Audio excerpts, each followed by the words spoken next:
Good morning student, welcome to the English class. Previous video में मैंने start किया था chapter from the diary of Anne Frank. इसके मैंने लास्ट एपिसोड भी आपको छोड़ा था कि एन फ्रैंक को थर्ड ऐसे टॉपिक दिया जाता है, quack quack quack said Miss Chatterbox. यानी ऐसे अब इनको as a punish third topic मिलता है ऐसे लिखने के लिए, quack quack quack said Miss Chatterbox.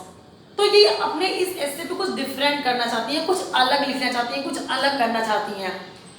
तो क्या अलग करना चाहती हैं, क्योंकि वो ये कहीं ना कहीं उन्हें लगता है कि ये जो मिस्टर कीजिंग है, यानी कि जो उनके मैथ के जो टीचर थे वो क्लास में आते हैं तो मेरा ही मजाक उड़ाते हैं, सभी हंसते हैं। तो कहीं ना कहीं वो इस ऐसे के थ्रू वो चाहती थी कि यहाँ पे मतलब वो उस ऐसे के थ्रू उनका जवाब देना चाहती थी, उनसे बताना चाहती थी, या फिर वो चाहती थी कि ऐसे के थ्रू उनका मजाक उड़े। तो इस तरह से बहुत ही उसे लाइट वे में, बहुत ज़्यादा सीरियस वे में नहीं है कि एज ए फनी जोक की तरफ वो कुछ अलग करना चाहती थी। तो इसके लिए क्या होता है, उनकी एक फ्रेंड थी सानी जिसका नाम था, वो उसे पोइट्री का बहुत शौक था। तो उसके पास जाती हैं कि मतलब वो उससे कुछ शायद से हेल्प मिल जाए, क्योंकि ये इसे वर्ड में नहीं एक पोयम की तरह लिखना चाहती थी। अब ये अपने ऐसे को वर्ड में नहीं लिखना चाहती थी, उसे पोयम की तरह लिखना चाहती थी। इसलिए अपने उस दोस्त के पास जाती हैं जो सानी जिसका नाम था, कि उसे पोइट्री की बहुत मतलब ज़्यादा इंटरेस्ट था पोइट्री में। तो उसे लगा कि शायद ये मेरी कुछ मदद करे, और उसकी कुछ मदद भी करती हैं। तो फिर क्या होता है कि ये इस ऐसे को पोइट्री की तरह लिखती हैं। अब इस पोइट्री में एक स्टोरी बताती हैं कि इस स्टोरी में क्या है कि एक मदर डक है, ठीक है, और फादर स्वान है जो इनके थर्ड डकलिंग है। तो क्या होता है कि जो फादर है वो डकलिंग को जो भी था डकलिंग छोटे छोटे थे उनको मार देते हैं, तो वो चिल्लाते हैं, क्वैक क्वैक क्वैक करके शोर मचाते हैं। बस यही एंड हो गया इनके ऐसे का। यानी इसके थ्रू वो क्या बताना चाहती थी, क्या कहना चाहती थी, और बहुत ही फनी वे में उसे लिख करके और अपने टीचर्स तक, टीचर के पास दे देती हैं। और वो मतलब ये भी था कि उनके जो टीचर्स थे मिस्टर जो कीजिंग थे, वो भी इस चीज़ को सीरियस नहीं लेते हैं, उसे पढ़ते हैं। और यहाँ पर ये चीज़ें मतलब उस पोयम के थ्रू ये बताना चाहती थी कि यहाँ पे जो हम बच्चे हैं मतलब हम बच्चे हैं जो चटर चटर करते रहते हैं, बोलते रहते हैं, और शायद जो फादर हैं वो मिस्टर कीजिंग हैं जो हमें उसके लिए डांटते हैं, मारते हैं, जिससे हम क्या करते हैं कि मतलब क्वैक क्वैक करते रहते हैं, चटर चटर करना। तो ये चीज़ें मतलब वो उस पोयम के थ्रू मिस्टर कीजिंग को, यानी अपने मैथ के टीचर्स को वो ये चीज़ें बताना चाहती थी।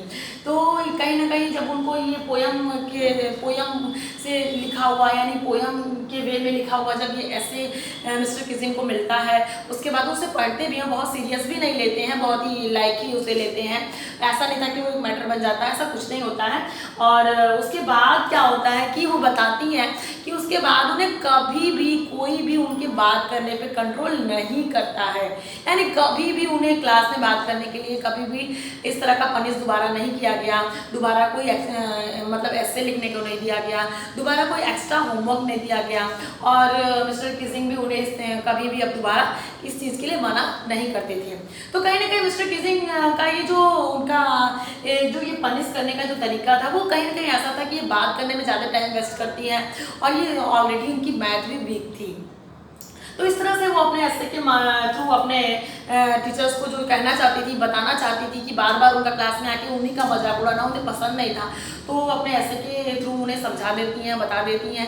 उनके टीचर्स भी इस चीज़ को समझते हैं, और उसके बाद दोबारा कभी भी उनका क्लास में मजाक नहीं बनाया जाता है, और कभी भी उनकी बात को उन्हीं की बात बस नहीं की जाती है।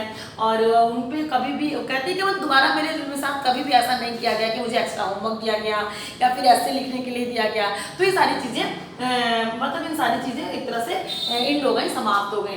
तो ये था हमारे इस from the diary of Anne Frank का जो ये डायरी था, ये यहीं पे लास्ट हुआ। यानी कि यही हमारे पूरे इस चैप्टर का, इस पूरे चैप्टर में यही चीज़ें यहाँ पे बताई गई हैं कि एन फ्रैंक ने अपनी डायरी में क्या लिखा।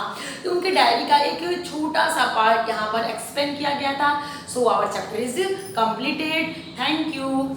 आप लोगों से एक बात कहनी है कि आप लोग हमारे चैनल को सब्सक्राइब जरूर कर लें, क्योंकि जो भी मैं वीडियो डालूंगी वो आप तक मिलता रहे और आप उससे पढ़ते रहें आगे। Okay, thank you.